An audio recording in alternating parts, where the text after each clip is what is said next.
राजस्थान में बेरोजगार कर दिए गए राजीव गांधी युवा मित्रों की वेदना तो आप सभी ने सुनी होगी, लेकिन बीते करीब 13 सालों से भारत रत्न अटल सेवा केंद्रों पर कार्यरत प्लस ऑपरेटरों की वेदना को भी अब सुन लीजिए। आपको बता दें, राजस्थान के प्रत्येक ग्राम पंचायत में एक ई मित्र प्लस ऑपरेटर लगे हुए हैं, जो करीब 13 सालों से ग्राम पंचायतों में न सिर्फ ई मित्र का संचालन कर रहे हैं, बल्कि पूरी ग्राम पंचायत के ऑनलाइन ऑफलाइन कार्यों को बिना मानदेय लिए ही कर रहे हैं।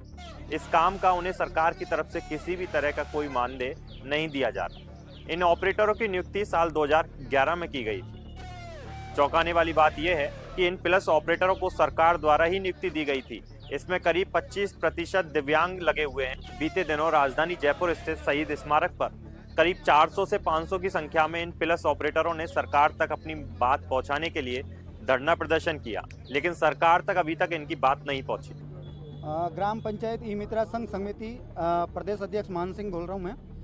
हमारी प्रमुख मांगे हैं, हम 8 साल 2018 से लगे हुए हैं। 8 साल से ग्राम पंचायत पे ई मित्रा प्लस के ऑपरेटर के रूप में काम कर रहे हैं। 2 कॉन्सेप्ट है वहाँ पे, ई मित्रा भी चलाते हैं हम, और ई मित्रा प्लस जो इनकी एक मशीन लगी हुई है, ई मित्रा प्लस मशीन, वो भी उसमें भी हमें ई मित्रा मिस्त्री के नाम से नियुक्त किया गया है, ऑर्डर पड़ा है हमारे पास।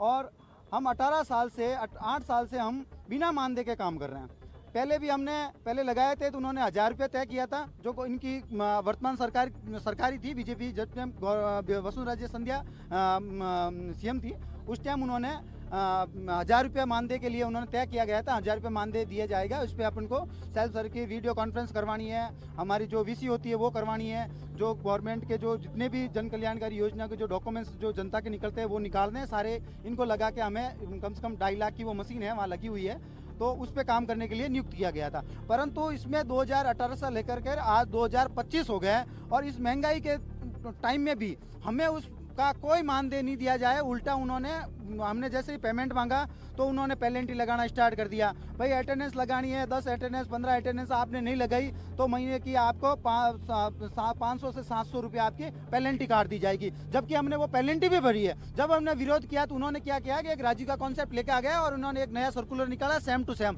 और निकाला ऐसे भी गठित करके वो नया सर्कुलर निकाल दिया कि हम आपको हटा रहे हैं और इसके ऊपर हम राजीविका को नियुक्त करेंगे, वो हमारी राजीविका काम करेगी और ये पेमेंट हम राजीविका को देगा। जब आपके पास पेमेंट देने के राजीविका को पेमेंट देने के लिए है तो हमें फिर फोकट में काम क्यों करवाया? हम तो ये कहते हैं या तो हमारा जो बकाया पेमेंट दे दो या फिर हमें उससे लगाओ। फिर हमें कोर्ट में जाके उस पर स्टे लाना पड़ा और सारी चीजें उस पर करनी पड़ी, उनको हटाया। तो उन्होंने नया कॉन्सेप्ट ये निकाल दिया कि अब हम अटल प्रेरक लेके आएंगे। अटल प्रेरक का चलो ज्ञान के अंदर में उसमें खोल रहे हैं, जबकि ऑलरेडी हमें 11,000 लोग वहाँ बैठे हैं, तो उनको लाने की क्या जरूरत है? ये कॉन्सेप्ट हमें ही दे देते, 2 रुपये हमें मिल जाता, हमारा भला हो जाता। अब ऐसी स्थिति में आ गया है करो या मरो पे, यानी कि अगर आदमी छोड़े तो भी कोई काम का नहीं और पकड़े तो भी पेमेंट नहीं मिल रहा है, तो फिर करे तो जाए क्या? इसलिए हम यहाँ जयपुर आए हैं गुहार लगाने लिए भजन लाल सरकार से कि हमारा करे, हमारा कुछ मानदेय दे, जो हम काम कर रहे हैं उसका पारिश्रमिक हमें मिलना चाहिए। अगर हमें नहीं मिलता है तो आने वाले मार्च के अंदर हम मोदी जी से गुहार लगाएंगे, हम दिल्ली भी जाएंगे। जब हम गुजरात जा सकते हैं, गुजरात 38 दिन तक हम धरना दे सकते हैं,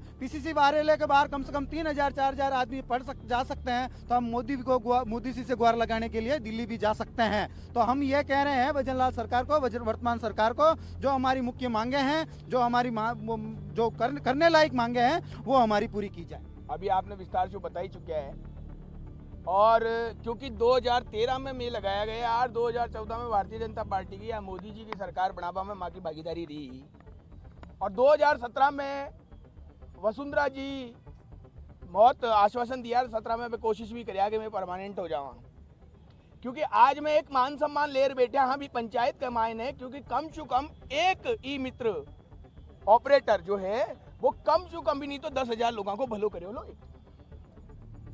हर गांव ढाणी को लोग हमारे जाने। आज की स्थिति में एक नयो व्यक्ति यदि आवे लो तो इका वास्ते जैसे देश के अंदर आज हर तरफ विकास की जो बयार चाल रही है, तो क्योंकि मोदी है जी तो मुमकिन है।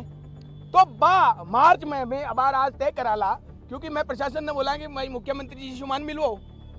लाली टाइम भी जो प्रदेश अध्यक्ष जी है कुछ है 2-5 जना मान गिरफ्तार कर ले गया बेटे कि भाई मुख्यमंत्री जी से मिलवाएंगे, मिलान को नहीं हुई।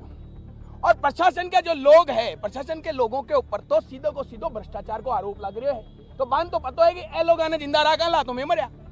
तो इका वास्ते में आज अठेचू अभी कोई वार्ता माशु को नहीं हो रही है। और वार्ता में जब तक मुख्य आदमी से नहीं कराला, क्योंकि बहुत वार्ता कर चुका है ये लोग और मैं इतना सक्षम को नहीं, न तो आर्थिक रूप छू कि भाई हर बार आ जाऊँ और पैसा खर्च करना। एक बार लड़ाई लड़नी है लड़ लेला, और भी लड़ाई के वास्ते अगर मानो मरनो भी पड़े तो तैयार आ सब, क्योंकि अपना अधिकार लेला, अपने मान सम्मान की लड़ाई लड़ाला। भजन लाल जी अगर नहीं माने है तो मोदी जी कन जावाला, क्योंकि मोदी है तो मुमकिन है, मोदी है तो मुमकिन यात्रा जयपुर से दिल्ली तक चलाना जी के वास्ते। या तो राजस्थान दिवस 30 मार्च में कराला, या कोई वार्ता हो जावे, या फिर आबाड़ा दिनांका में मैं कराला। मैं अमरीश वर्धन सिंह खंगारोत हूँ, बदलियो बदलियो राजस्थान मारो संगठन है। इन पीड़ितों का कहना है कि वे बीते 13 सालों से बिना मानदेय के ही काम में लगे हैं। इसके अलावा अब उन्हें कुछ और काम आता भी तो नहीं है। ऐसी स्थिति में उन्हें अपने परिवार का जो भरण पोषण है उसे करने में कई दिक्कतों का सामना करना पड़ रहा है। ग्राम पंचायतों में लगे इन प्लस ऑपरेटरों का खर्चा लोगों द्वारा जो नाम मात्र शुल्क दिया जाता है उसी से चल रहा है, लेकिन सरकार की तरफ से जो मानदेय इन्हें दिया जाना चाहिए वो नहीं मिल रहा। इन पीड़ितों का कहना है कि अब ये अपने आप को ठगा सा महसूस कर रहे हैं। बीती सरकारों में इनका शोषण किया गया। इनसे सरकारों द्वारा ई मित्र प्लस मशीन पर उपस्थिति के नाम पर लाखों रुपए पेनल्टी के रूप में वसूल लिए गए, जो बिल्कुल गलत था। जब मानदेय ही सरकार नहीं दे रही तो फिर पेनल्टी वसूलने का अधिकार सरकार को कैसे हुआ? बात कई दृष्टि से सही भी लगती है। जब सरकार अपने द्वारा लगाए गए इन लोगों को मानदेय नहीं दे सकती तो उनसे कुछ वसूलने का अधिकार भी नहीं होना चाहिए।